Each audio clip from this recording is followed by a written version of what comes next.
Hello, my darling little kittens. It's yours cruelly, Blair, the cat, with the enormous ratings.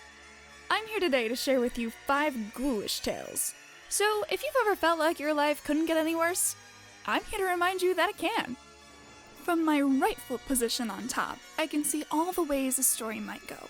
It's a prism of endless possibilities, where a single choice can branch out into infinite realities, like a laser pointer flickering back and forth across the floor. Back and forth and back and... Where was I? Oh, right. Infinite realities, creating alternate worlds from the one you know. So this magic little kitten will be your guide. I'm sure you'll follow me and ponder the question, what if? Let's start simply. The story you know is of a girl going to school, but instead, let's see. What if Anya was launched into space and stuck watching cheesy movies? Trust me, it makes more sense with context.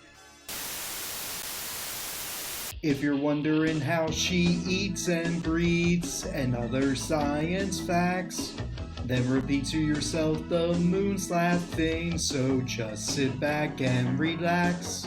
For Death Child Theater 42,000.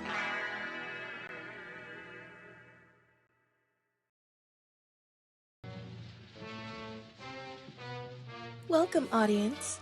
Today we're hoping to finish George Romero's 1968 horror classic, Night of the Living Dead. Come on. My jacket's gone.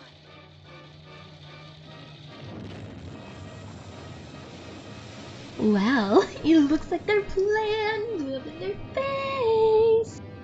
It's gone to shite. Look, we all said things we regret. Let's not panic. Let's not do something we're gonna regret in the morning. Let us have your brains, your juicy brains.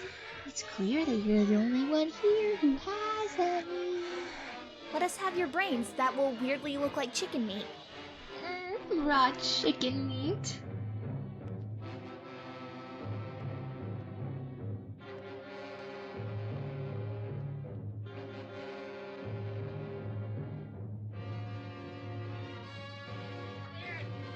You dirty coward. You're leaving him to get devoured? You had 2 jobs. Cooper, you son of a bitch! Help! Okay, gonna call that hesitation and move on.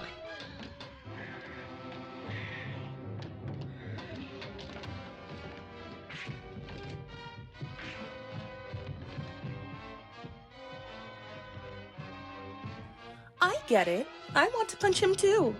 But this isn't the time. You're just in a situation right now. Guess it's gonna be zombie chow.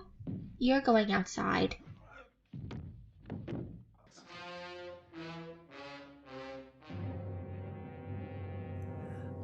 My blood tastes good.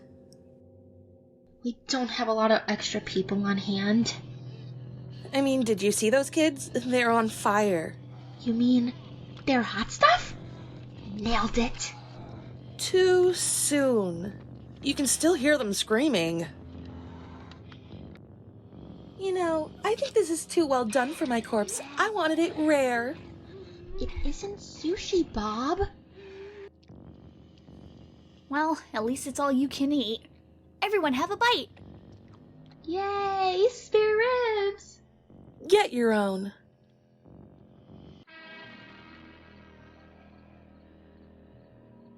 Fun fact, George Romero gave them real human flesh to eat.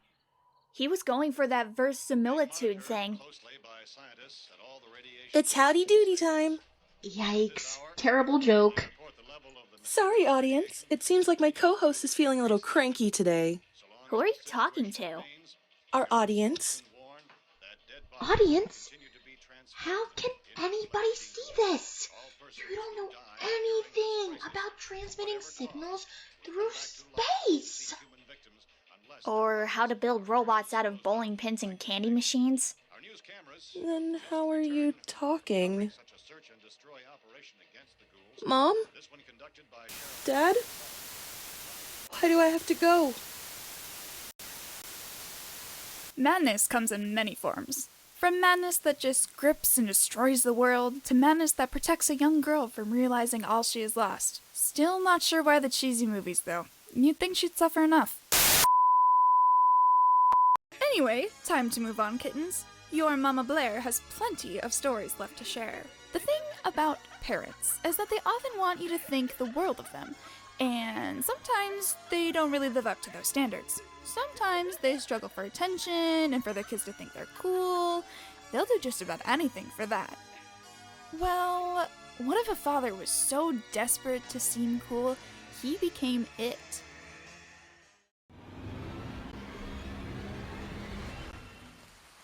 Rain, rain, go away, come again another day.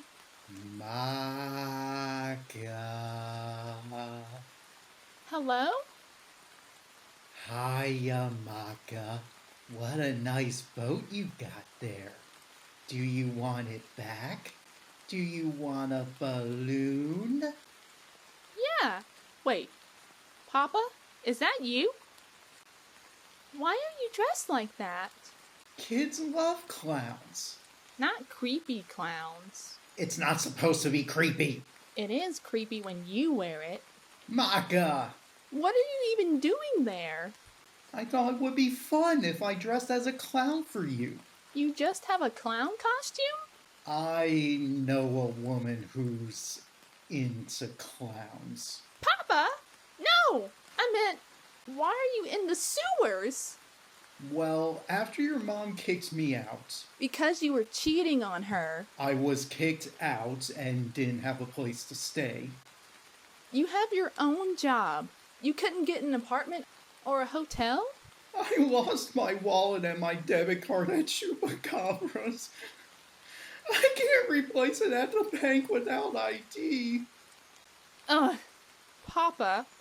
Well, at least you're finally on your level. Sewer level.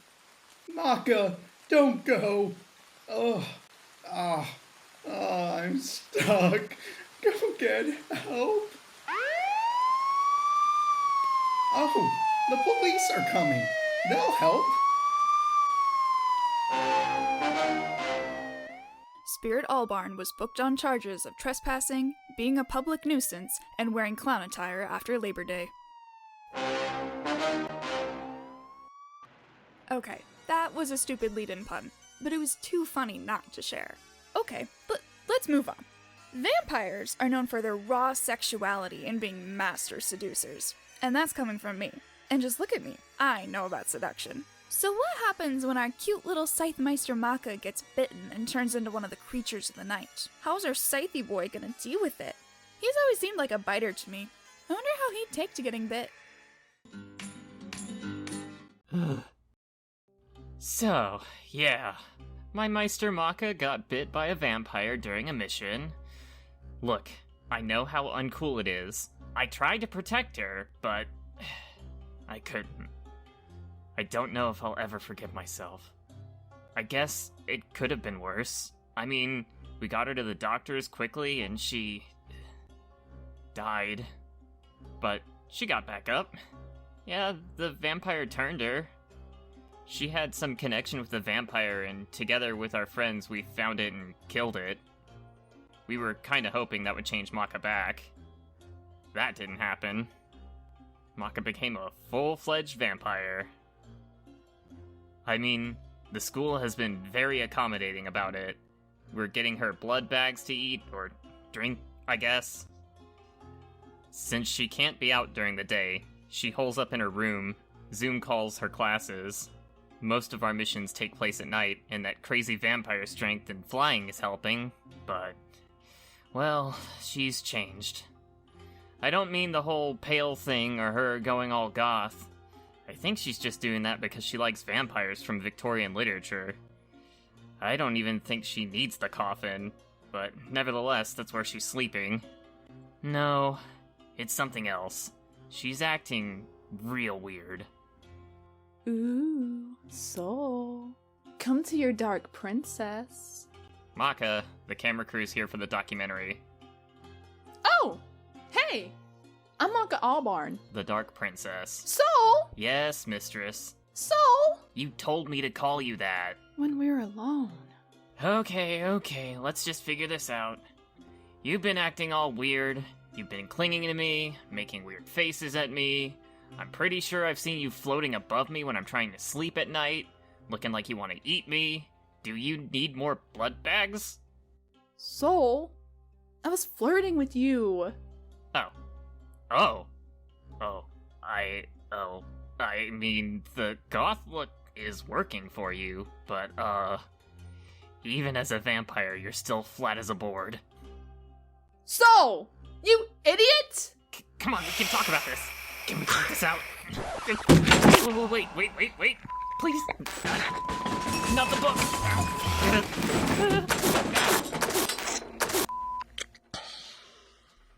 Well, this does have a happy ending or two. Maka ends up turning Sol after their little dispute. It kinda works for Sol.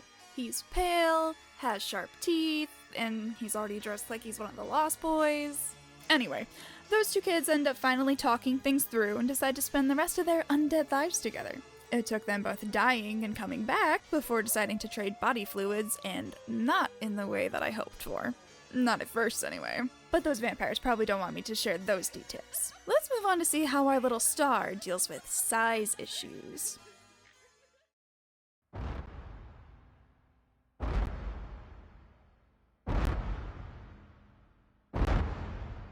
All of you gaze upon the glory that is Black Star.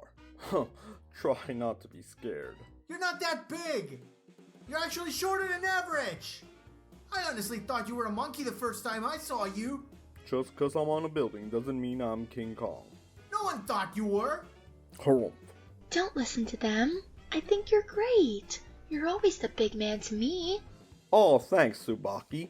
You're pretty great too. You might not stand out as much as me, and you're not as big as me, but you shine just as much. Oh, that means so much coming from you. Hey, Tsubaki. Hello, Liz. Oh no, I stepped on a building. Oh, not another one.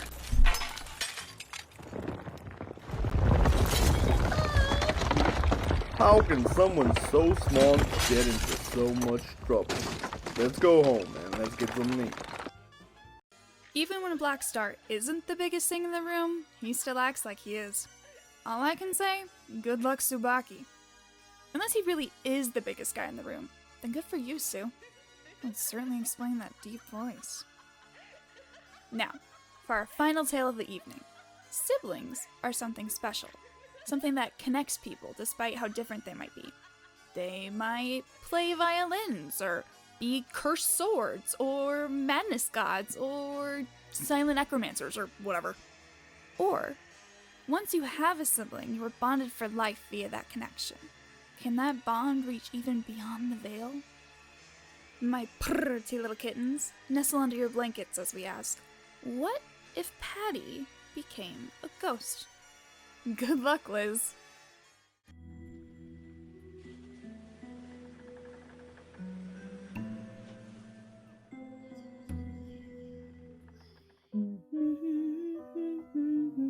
Hey, sis. Patty? Boo. Ah!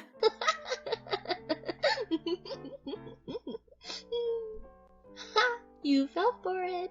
The dumbest ghost costume. You know ghosts freak me out.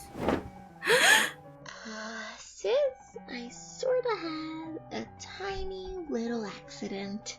Patty!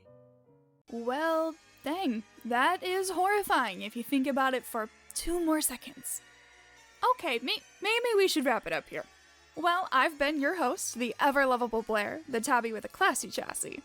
Good night, my darling kittens, unpleasant dreams, and a very happy Halloween. Remember, if you are scared, never show it in your eyes, near those pumpkin carriages, 'cause all the witches see right through your eyes. See you in your dream. Yeah, baby, I'll still be there if it's a nightmare.